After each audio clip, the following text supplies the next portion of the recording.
Do you guys think that any part of inflation this year is because of President Biden's spending plans, or is it all Putin's fault? Well, what I can say is we are, and Brian just spoke to this, we are at a historic place when it comes to the economy. Now we're going to a place where we're going into transition, where we're going to see an economy that's more stable, that's more steady. So that's because of the American Rescue Plan that the president signed into law. Yeah, historic, because it's historically bad. The administration has a big problem with that narrative. In the liberal Washington Post, claims the Biden administration just isn't up to the job. Today, they ticked off a laundry list of what President Biden has done wrong here. Among those issues, repeatedly calling inflation temporary. So is he in over his head? Let's get into it with tonight's party panel. We've got Versus Media podcast host and the Spectator USA contributing editor Stephen L. Miller is here in front of a very handsome metropolitan backdrop. We've also got former State Department deputy spokesperson and Fox News contributor Marie Harf with us, and Young Americans for Liberty chief of staff live from Austin. It's Sean Tima. Great city. I was there recently and I had a wonderful time. All right, panel, let us begin with you, Stephen L. Miller.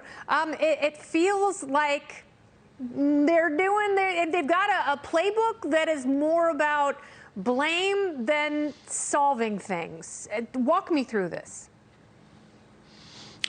They think they have a messaging problem and they have a policy problem, and them saying we just got caught flat-footed on inflation. Well, they get caught flat-footed on everything, whether it's COVID tests or baby formula or Afghanistan or Putin. This is a problem with this White House. It is completely dysfunctional. NBC News had a whole report on this today about Biden just he's upset at his staff and he's wandering around, and I guess inflation, and now he's laser focused on something that he should have been laser focused on for the last 2 years. Yes, absolutely. And Republicans who are pushing back on Build Back Better were saying that if you inject even more money into this overheated economy, you are going to push inflation up a couple of notches unnecessarily and, do significant damage that will be a very difficult bell to unring. Wait until he forgives student loan debt. Oh my God, yeah, that's just another thing we can't afford to do, because there's no such thing as free college. Someone's got to pay for it. Someone's got to pay for that stimulus, Marie. And it was Republicans saying this is going to create a further inflationary environment. But back in May of last year, Janet Yellen said, I don't think there's going to be an inflationary problem, but if there is, the Fed can be counted on to address them. The problem is the Fed hasn't done that, and they're going to go too far and push us right into recession with great certainty. Well, the Fed is starting to address it. I think they probably should have acted sooner, but they are acting now. They're raising interest rates, and the goal here is to cool the inflation while not cooling the general economic growth we've seen, because unemployment is at historic lows, job growth is at historic highs. No, it's not. There are a lot of good indicators right now. Of course, inflation is the thing that gets all of us in our pocketbooks. So trying to thread that needle is pretty tough. This is a global problem. We are not the only country facing inflation. There are a lot of reasons for it, including 2 years of a pandemic that has cost incalculable amounts of money in terms of jobs and businesses, and that has affected supply chains, as has Russia's invasion. There are a bunch of things at work here. There's no one magic solution, and certainly nothing the President of the United States can do on his own, but he is pushing in the right direction. He's starting to address things like the housing crisis.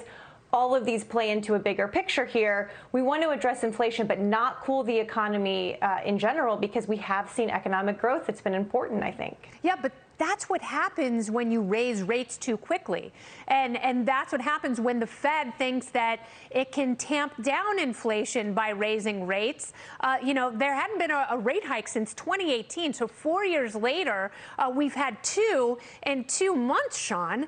And, so far that hasn't been enough. Jerome Powell repeatedly said it was transitory. He had to walk back those statements, and people were questioning why he wasn't acknowledging there was a problem. And it's because, like Janet Yellen said, it is the fatal conceit that they think that they can make this right with rate hikes. It just goes to show the uselessness of the Federal Reserve and the the fact that they are so full of themselves while being so ineffective and dangerous. Your thoughts, Shantima?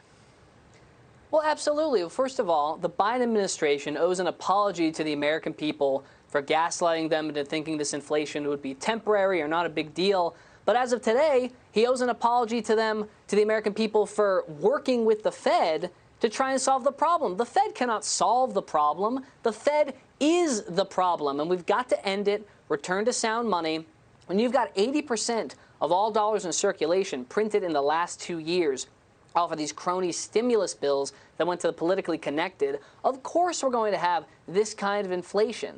I mean, Ron Paul put it best. Inflation happens when the Fed counterfeits our money. So you end the Fed, you end the counterfeiting, you stop the inflation. It's that simple. Yeah, I don't know how many mistakes we have to make with central banking to realize that it is an utter failure and very anti-American.